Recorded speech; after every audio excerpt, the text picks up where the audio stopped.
नमस्कार दोस्तों, स्वागत है आपका हमारे इस चैनल में एक बार फिर से। कैसे हैं आप सब? उम्मीद करते हैं कि आप लोग अच्छे होंगे और मज़े से होंगे, और नहीं भी हैं तो क्या हुआ, हो जाएंगे कुछ दिन में, कोई दिक्कत नहीं है। तो दोस्तों चलिए अब आपको बताते हैं कि वह कौन सी भक्ति है जिसके द्वारा हम अपने सभी पाप कर्मों को हटा सकते हैं। दोस्तों यह भक्ति जो होती है ये बहुत ही उच्च कोटि की भक्ति है और बहुत ही तीक्ष्ण है, क्योंकि यह एक भक्ति मार्ग है, अतः इसका प्रभाव भी शीघ्र देखने को मिलता है। भक्ति मार्ग से स्वयं ब्रह्म हत्या के दोष से मुक्त होने के लिए एवं जनमानस से में आदर्श स्थापित करने के लिए भक्त प्रहलाद ने भी संपन्न की थी। इसी से भक्ति की दिव्यता और तेजस्विता का अनुमान हो जाता है। यह भक्ति जीवन पर्यंत चलती रहती है और इसे पापंकुशा एकादशी से या फिर किसी भी एकादशी से प्रारंभ करना चाहिए। इसके लिए समस्त पाप दोष निवारण सहज भाव तथा संकल्प की आवश्यकता होती है। सर्वप्रथम भक्त को ब्रह्म मुहूर्त में उठकर स्नान आदि से निवृत्त होकर स्वच्छ वस्त्र धारण करने चाहिए तथा पूर्व दिशा की ओर मुंह करके बैठना चाहिए और अपने सामने माता आदि शक्ति, श्री हरि विष्णु, शिव, ब्रह्मा जी की मूर्ति स्थापित करनी चाहिए।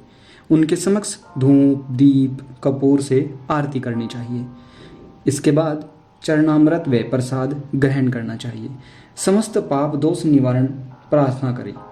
ईश्वर से प्रार्थना करें कि हे ईश्वर, जाने अनजाने में हुए पापों के लिए मैं क्षमा चाहता हूँ या चाहती हूँ।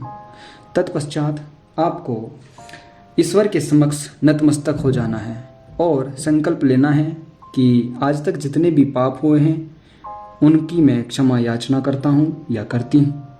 तत्पश्चात आप संकल्प करें कि भविष्य में मैं कभी भी कोई भी पाप कर्म नहीं करूँगा या करूँगी। इसके बाद इन सभी चीज़ों को स्थापित करने के बाद पंचोपचार पूजन संपन्न करना चाहिए। यदि आप पंचोपचार पूजन के बारे में जानना चाहते हैं तो कमेंट में अपनी टिप्पणी अवश्य करें। उसके बाद आप प्रार्थना करें, मैं अपनी सभी पाप दोष समर्पित करता हूँ। हे ईश्वर, मैं अपने सभी पाप दोष आपको समर्पित करता हूँ। कृपया मुझे मुक्ति दें और जीवन में सुख लाभ संतुष्टि संपन्नता आदि प्रदान करें। ऐसा कहने के साथ यदि अन्य कोई इच्छा विशेष हो तो उसका भी उच्चारण कर देना चाहिए तथा अपनी सामर्थ्य के अनुसार जो आपको मंत्र बताए जा रहे हैं उनका अपनी सामर्थ्य के अनुसार जप करना चाहिए। आप गायत्री मंत्र की जैसी श्रद्धा हो उसके अनुसार 1, 3, 5 या 11 माला का फेरा कर सकते हैं। इसके साथ ही शेष मंत्रों का जाप भी अवश्य करें। तो सबसे पहले आपको करना क्या है, आपको ओम दुर्गाय नमः और साथ में दुर्गा सप्तशती पाठ व दुर्गा जी के विभिन्न नामों का पाठ भी आपको करना है। दूसरे नंबर पे आपको करना है ओम ब्रह्मदेवाय नमः, ब्रह्मा जी के विभिन्न नामों का पाठ भी इसी के साथ में आपको करना है। तीसरे नंबर पे ओम विष्णुवे नमः, विष्णु जी के विभिन्न नामों का पाठ भी आपको अवश्य करना है। उसके बाद ओम नमः शिवाय, फिर शिव जी के विभिन्न नामों का आपको पाठ करना है।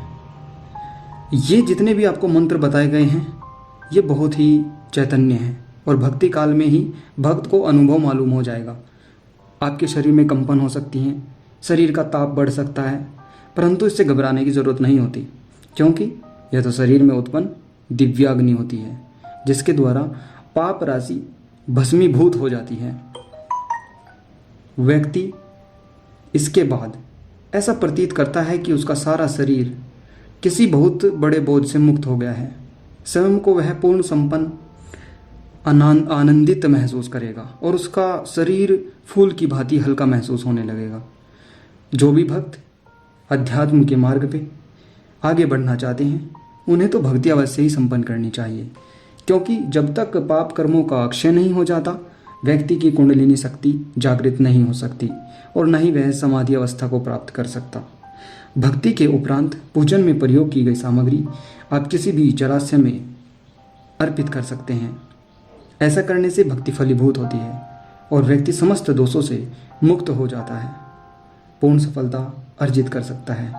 चाहे आप भौतिकता पाना चाहते हैं या आध्यात्मिकता, ये भक्ति मार्ग आपको दोनों मार्गों में श्रेष्ठता प्रदान करता है। इसलिए भक्त को यह भक्ति बार बार संपन्न करनी चाहिए जब तक कि उसे अपने कार्यों में इच्छित सफलता न मिल जाए और वह समस्त पापों से मुक्त नहीं हो जाए। इसके बाद जीवन मरण के बंधनों से भी छुटकारा प्राप्त किया जा सकता है। तो इस भक्ति के बारे में जो भी आपके सवाल हों, आप हमें कमेंट में अवश्य लिख सकते हैं या अन्य वीडियो में दिए गए हमारे नंबर पर आप संपर्क कर सकते हैं। आपकी पूरी सहायता की जाएगी। व्यक्ति का लक्ष्य ही होता है इस जन्म मरण के बंधनों से छुटकारा। जिस व्यक्ति को जन्म मरण के बंधनों से छुटकारा मिल जाता है वह मुक्त हो जाता है। तत्पश्चात हम आपसे इजाज़त चाहते हैं। नमस्कार। जय हिंद, जय भारत।